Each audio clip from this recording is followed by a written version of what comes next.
চিকিৎসার জন্য গিয়ে কলকাতায় রহস্যজনকভাবে খুন হওয়া সংসদ সদস্য আনোয়ারুল আজিম আনারের মৃত্যুর জট যেন খুলছেই না। মূল পরিকল্পনাকারী আখতারুজ্জামান শাহীনের পরিচয় জানা গেলেও তার অবস্থান এখনও পরিষ্কার নয়। তবে তার বান্ধবী শিলাস্তি এখন ডিবির জালে। বলা হচ্ছে এমপি আনারের মরদেহ টুকরো টুকরো করে গুম করা হচ্ছে, তাই এখনও তার মরদেহ উদ্ধার করা যায়নি। তদন্তকারীরা এই বিষয়ে জোর গতিতে কাজ করছেন। এদিকে এমপি আনারের নির্বাচনী এলাকায় নেমে এসেছে শোকের ছায়া। তার বসতবাড়ির সামনে ভিড় করছেন শত শত নেতাকর্মী ও সাধারণ মানুষ।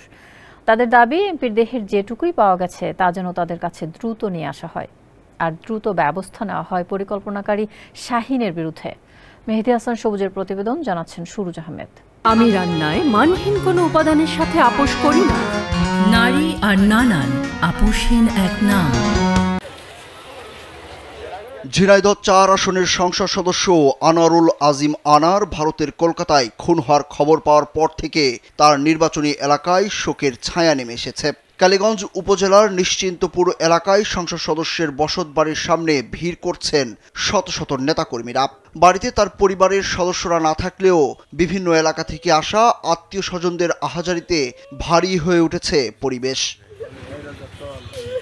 শোকাহত নেতাকর্মী ও স্বজনরা অপেক্ষা করছেন মরদেহ উদ্ধারের। জানার চেষ্টা করছেন কবে নাগাদ এমপির মৃতদেহ পাওয়া যাবে, কবেই বা হত্যার প্রকৃত অপরাধীরা আইনের আওতায় আসবে। এমনই নানা প্রশ্ন নিয়ে একে অপরের সঙ্গে আলোচনা করছেন। ৫ কোটি টাকার বিনিময়ে এমপি আনারকে হত্যার পরিকল্পনাকারী আখতারুজ্জামান শাহীন এবং এই হত্যার পেছনে কারা জড়িত তাদের খুঁজে বের করে দৃষ্টান্তমূলক শাস্তির দাবি করেন স্থানীয় নেতাকর্মীরা। বাড়ি কোটচাঁদপুর এবং তার ভাই জনপ্রতিনিধি, হয় তারা খুনিকে নিয়ে হাজির করে দেবে, না রাষ্ট্র আনবে, না হলে খুনিদের স্বজন যারা আছে, আমাদের যারা স্বজন হারিয়েছে আমরা স্বজনদেরকে আটকে আনবো।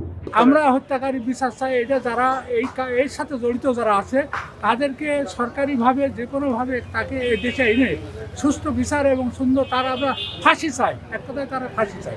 এখন পর্যন্ত পাওয়া তথ্যে জানা গেছে হত্যার মূল পরিকল্পনাকারী আখতারুজ্জামান শাহীনের বাড়িও ঝিনাইদহেই। তবে তিনি বাংলাদেশি আমেরিকান নাগরিক। তার ভাই জেলার কোটচাঁদপুর পৌরসভার মেয়র মোহাম্মদ শহীদুজ্জামান। এদিকে এমপি আনার হত্যার খবরে তার বাড়ির সামনে এসে কান্না করতে দেখা গেছে সাধারণ মানুষদেরও। সে অন্ধকারে গুম করেছে, খুন করেছে। আমরা চাই তাদেরকে প্রকাশ্যে এনে সবার সামনে জন্য বিচারটা শেখ হাসিনা করে, আমরা এটা দাবি করছি তার কাছে। বিচারের জন্য আমরা কালীগঞ্জে যা কিছু করার আমরা তার জন্য আন্দোলন করব। সে সব সময় জনগণ কার কোন সুবিধা অসুবিধাই মোটর সাইকেলে প্রত্যেকটা ওয়ার্ডে বাড়ি বাড়ি বেড়াতো আমাদের এমপি।